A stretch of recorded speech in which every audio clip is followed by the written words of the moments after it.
Hi, welcome to OMS Planetary Watch. My name's Olga Morales, and this is my next installment. It's all about Neptune moving into Aries again on the 26th of January 2026. Okay. And this is an outer planet that has a revolution at about between 164 to 165 years. Okay, and is the god of the seas and also very much connected to our beliefs. Okay, and in Aries, Aries is new beginnings and also ruled by Mars. So we've got this energy, a fighting energy. So to me, it's like we're fighting for what we believe in. That's the energy I get. I get very much the crusader energy, like the crusade, someone on a mission, but with a spiritual bent to them. And so it's good to look back, and I'll show you what history shows us. And can we actually look at, as Gann says, that the future is but a repetition of the past?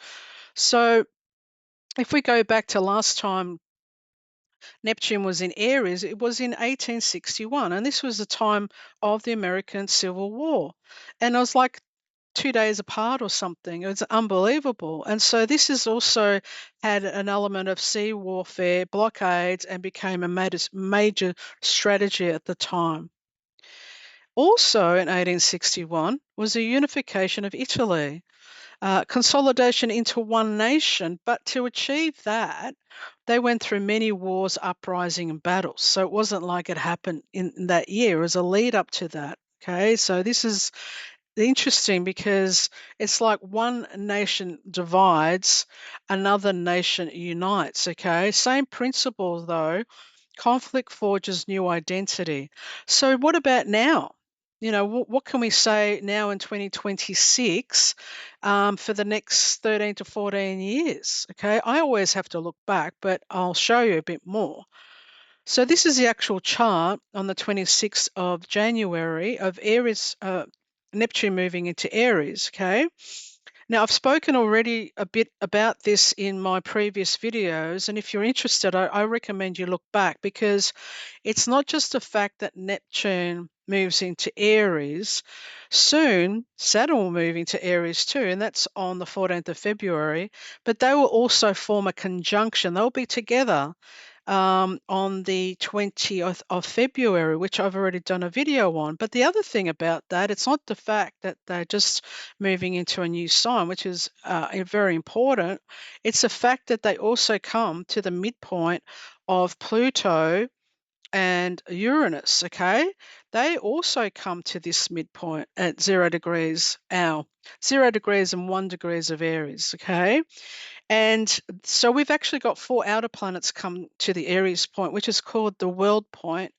And it's the world point because that's where it's the equinox point, the 0 Aries, all right? It's the beginning of everything, of our cycle, actually the real beginning of the year. And it's really a critical point for global events, all right? So this has influence over the whole world as one, not just specific regions of the earth, okay? And because there's four, it makes it more significant. So it really is a reset because 0 Aries is the reset of the whole zodiac. Okay, so this is amazing. It's very critical. So, um, the transit can also be bold spiritual movements, new forms of artistic expression, because, Neptune's all about creativity. Pioneering approach to compassion and empathy, that can happen too. However, it can also bring related to illusions and idealism clashing with the direct and assertive nature of Aries. And that's the thing. When you have maybe blind faith and you're going to fight for it, it can be that. Okay. Neptune in Aries may inspire new spiritual movements and revolutionary artistic expressions that challenge traditional norms and inspire a collective imagination. Because we've always got to have two sides of these transits. Okay. So, on the actual day, the 26th of January, when it goes into Aries, I like to put it on the dial. This is called a 90-degree dial because I'm a cosmobiologist, which I use midpoints and a dial. And when we put Neptune here in Aries, This zero, this is where all the cardinal points start, and that's our zero Aries, okay, or zero Cancer, or zero Capricorn, or zero Libra. They all start here. But you can see that these planets also, you can see there, this is called a midpoint tree. You can see that their midpoint also comes to zero Aries, okay? This is significant, right? Really significant, because we have actually 4 outer planets, as I've just said, at this zero Aries, which is the world point, our reset point. But on the 26th of January and the day after, Mars actually comes into the picture as well. These are called pictures, and that Mars is like a setting off. It sets off it's an ignition. Okay, it's like a spark plug going off. Um, so the fact that it's coming into the picture, setting this whole thing up, can be quite volatile. All right, and this is really a signature of seismic activity, volcanic eruptions. And accidents, major accidents can also happen here. So it's interesting to see how this takes off, because it really is um, really volatile and quite aggressive, dangerous energy on that day, a couple of days around this date. Okay. Now, if you want to know more about the 4 outer planets and their convergence, I'll take you back. This is an amazing video because I go back 499 years, and I think you should really watch it if you want to know more about how these cycles work on a historical and geopolitical arena. Now, also, what we can do is we can plot these planetary lines on the world map. This is called astrocartography, and I've done exactly that. I've started at zero Aries geodetically, which goes through Greenwich, and I've plotted the lines. I've only plotted the most important lines, which are Mars, Pluto, Uranus, just to take out the noise.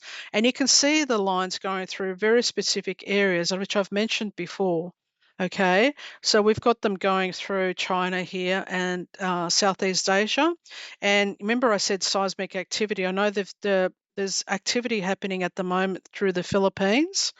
Also, there's been a series of earthquakes happening in California these couple of days. So this is already in a hot spot. Vancouver's got lines going through it. Our side of Australia, Eastern Australia as well. And we've had flooding and fires. So this is still in possibility for things to happen for us in this time. Obviously, the lines go through Greenland. I've already spoken about this. Something going through Canada here. I think that's Nova Scotia, if I'm correct. Okay. And also parts of Venezuela gets something, but parts of South America. Also, planet of revolution, Uranus, which I've mentioned before, is definitely going through Iran. We've got some energy going right through Europe in here, and there's been a huge cyclone going through Sicily. My parents are Sicilian, and it's devastated a lot of sea uh, areas around Sicily and also inland as well. So, these planetary alignments have big impact on our Earth because of the electromagnetic field. Every planet has a vibration.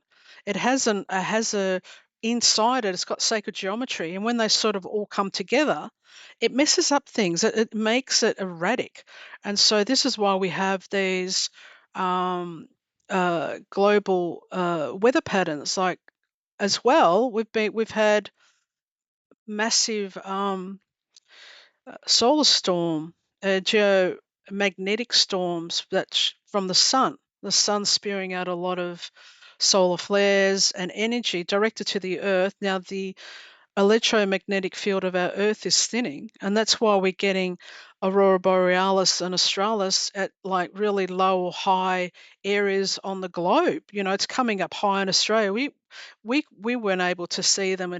Usually around Tasmania we could see them, but even now people in Melbourne. This latitude are able to see it, and also in the north, people can see it like it's coming down. Okay, that's because the shield around the Earth is thinning. So, and of course, then we get all these storms. like megastorms and more earthquakes. So it's very unsettling. But looking back even further, when Neptune was in Aries, as Gann tells you, if you want to know about the future, you need to look back. So the future is but a repetition of the past. Some people say it only rhymes. Well, the symbolism, astrology is all about symbolism. So if the planet's coming back to the same zodiac sign, well, what's the symbolism, from the past? Can we see it actually as an expression happening like now? So let's have a look. In 1206, this last time, another time when Neptune was in Aries, this was all the time of the Crusades. This is a holy war frequency, and I feel this is similar, all right? And this was a sacred war mentality, faith and conquest, military orders like the Templars, active and powerful. This is a signature of a mythic war narrative, spiritual missions becomes battles. And then again, 1370, medieval wars and leader rising. This is inside the Hundred Year War. Major military turning points in Europe. Timur rises to power. He's a conqueror, leadership cycle begins.